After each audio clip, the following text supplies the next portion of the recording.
Florence is renowned as one of the most cultural and historic cities in the world, and is packed full of amazing architecture and places of significance. As the capital of the Tuscany region of Italy, Florence lies in central Italy and is hailed as the birthplace of the Renaissance movement.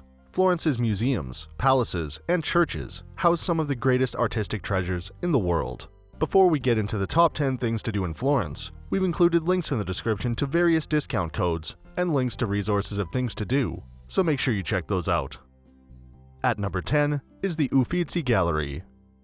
Located just off the Piazza della Signoria, the Uffizi Palace and Gallery is a renowned art museum and is considered one of the most important Italian museums. The building itself is spectacular, and the inner courtyard features a series of intricate columns and arches that are adorned with marble statues.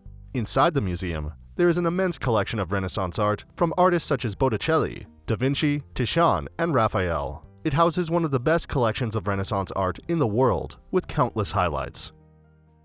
Number 9 is Boboli Gardens. A wonderfully landscaped sculpture park behind the Pitti Palace, Boboli Gardens is an extravagant mix of nature, architecture, and sculpture. A visit here is a great chance to step away from the bustle of the city and appreciate nature with garden highlights, including a 6-meter Egyptian obelisk from the time of Ramses II, magnificent grottos, and the Fountain of Neptune.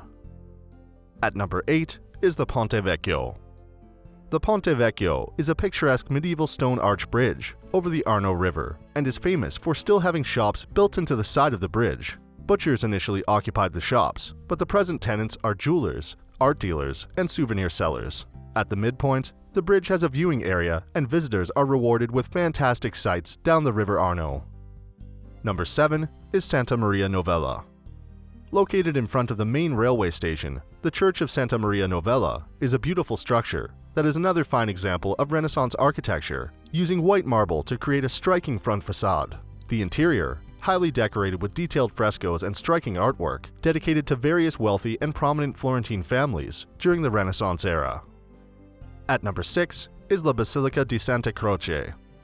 The basilica, with its T-shaped base and 3 naves, was built in the traditional style of Franciscan convents. One of the most beautiful churches of Florence, the Basilica of Santa Croce is also known as the Temple of the Italian Glories, as many important artists, writers, and scientists are buried here. It houses the tombs of Michelangelo, Galileo, Rossini, and others, also the empty tomb of Dante. Number 5 is the Hop-on Hop-off Bus Florence. With 44 stops throughout the center of Florence, covering all major tourist attractions, the Hop-on Hop-off bus is a great way to explore the city. The fleet of air-conditioned buses will whisk you between stops, specially chosen to give a comprehensive introduction to Florence's rich history and dazzling culture. With audio guides in 8 languages and unbeatable panoramic views, visitors can get to know the ins and outs of the Tuscan capital in detail. Number 4 is Palazzo Pitti and Palatine Gallery. Located on the southern banks of the River Arno, the Palazzo Pitti has stood since the 1400s as a fine example of Renaissance architecture. Although once home to Italian royalty and powerful families, such as the Medicis, the palace now stands as the largest museum complex in Florence and is a must-see for all visitors. The Palatine Gallery has works by Raphael, Titian, Rubens, and more, with sumptuous masterpieces on display. Number 3 is Piazzale Michelangelo.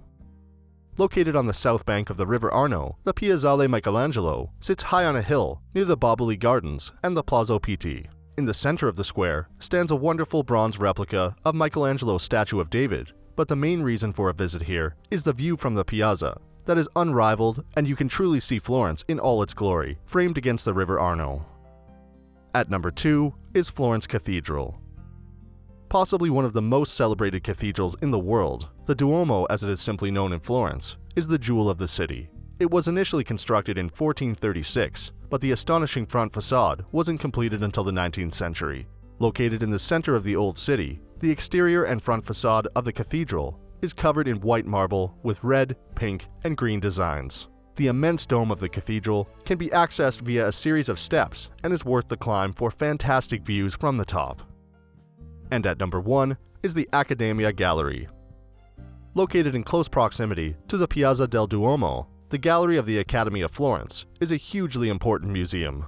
Opened in the 1780s as a teaching facility for students of fine arts, Florence's Accademia is now synonymous with Michelangelo's towering 5-meter-tall statue of David.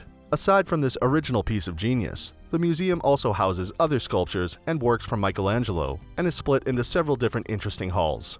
Here, you can find a wealth of beautiful art and also a great deal of history. So that sums up our top 10 things to do in Florence. We hope you enjoyed. If you did, please leave a like, and if you're new here, feel free to subscribe. Until next video, have a great day.